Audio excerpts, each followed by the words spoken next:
as well as pesticide manufacturers BASF, Bayer, and Dow Chemical. And the panel felt that calling glyphosate carcinogenic was going too far, and it suggested downgrading its classification to D, i.e. not classified. Then the EPA determined that this mouse study from 1983 wasn't sufficient, so a new one should be conducted.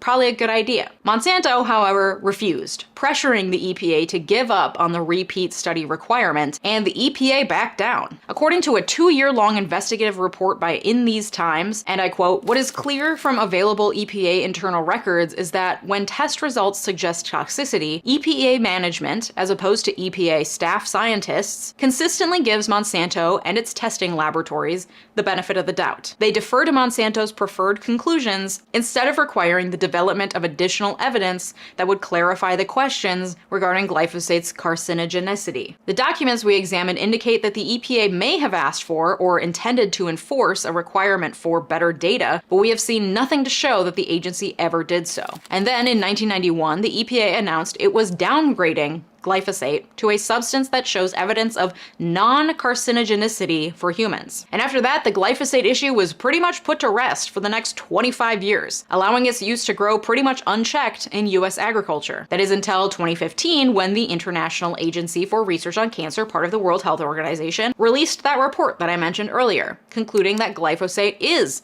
probably carcinogenic to humans. Monsanto, of course, immediately went on the defensive, including funding an entire toxicology journal issue devoted to articles funded by Monsanto asserting glyphosate's safety and casting doubt on contrary results, which seems to be a pattern for Monsanto. Just throw some money at it, write some journal articles based on faulty data, and generally muck it up enough to distract from the truth. According to the investigative report by In These Times, in its revisiting of glyphosate's safety, the EPA has not commissioned or conducted any of its own studies to examine glyphosate's potential health effects. Rather, the EPA document relies on non-public industry research and industry finance reviews. It ignores the significant body of peer-reviewed literature not only on the chemical's carcinogenic effects, but also on glyphosate's harmful effects on fetal development, hormonal balance, gut bacteria, and ecological balance. Additionally, neither the public nor the scientific community has access to the original study data from Monsanto upon which the EPA bases its claims of glyphosate's safety. More recently, it was revealed that Jess Rowland, a former deputy director at the EPA's Office of Pesticide Programs during the Obama administration, colluded with Monsanto to kill a Department of Health and Human Services investigation into glyphosate, which was prompted by that International Agency for Research on Cancer report I mentioned earlier, which found in 2015 that glyphosate is probably carcinogenic. According to an email sent by Dan Jenkins, a Monsanto regulatory affairs manager, he had spoken to Jess Rowland, again the deputy director of the EPA's Office of Pesticide Programs, and she had told him, and I quote, "If I can kill this, I should get a medal." And why do we have access to the emails of the Monsanto regulatory affairs manager? Oh, because Monsanto has been sued over 100,000 times because of health problems linked to glyphosate. Monsanto has settled 100,000 Roundup lawsuits and paid out $11 billion as of May 2022, with 30,000 lawsuits still pending. In June 2022, the Ninth Circuit filed a decision in a Roundup case, and in the court's opinion, the Ninth Circuit urged the EPA to reconsider its conclusion that Roundup does not cause substantial harm to people or the environment. Also that same month, the Supreme Court dismissed an appeal by Bayer in another Roundup case. In July 2022, the 11th Circuit ruled that Bayer had failed to adequately warn about the risk of cancer from Roundup. And these are just a couple examples of many, many courts and juries finding that plaintiffs had evidence to show that they were harmed because of Roundup. And a lot of the science backs that up. A study from the University of Washington found that exposure to glyphosate increased an individual's risk of non-Hodgkin's lymphoma by 41%. The CDC recently released findings that up to 80% of Americans may have traces of Roundup in their urine, showing that they've been exposed to it. Considering that over 200 million pounds of Roundup are sprayed annually on US crops, it's not surprising that most of the population has been exposed to it. But this isn't just in the US. Glyphosate is approved approved for use in the EU as well, though it is banned to some extent in many individual EU countries, including Belgium, the Czech Republic, Denmark, France, Germany, Greece, Italy, Luxembourg, the Netherlands, and Portugal, as well as in numerous towns and cities throughout Europe. And in Switzerland, supermarket chains Migros and Coop removed glyphosate-based products from their shelves due to health risks. And even though glyphosate technically isn't banned in the EU still places tougher restrictions on the amount of exposure to glyphosate, limiting it to 0.3 milligrams per kilogram of body weight. In contrast, the US allows 1.75 milligrams per kilogram of body weight, though certain states like California and Minnesota have set stricter limitations. Because of the lax restrictions in the US and the prevalence of the use of GMOs in our foods, where many other countries have severely limited them, it means that glyphosate is in our food, it's fed to our livestock, it runs off into our water, and it even contaminates our breast milk. And of course, the people most exposed are farmers, a dwindling group who need support from the government in order to be able to move away from pesticide-riddled crops, the same government that's in bed with Monsanto. Farmers make up a large portion of the thousands of lawsuits against Monsanto, as many farmers were exposed to and continue to be exposed to Roundup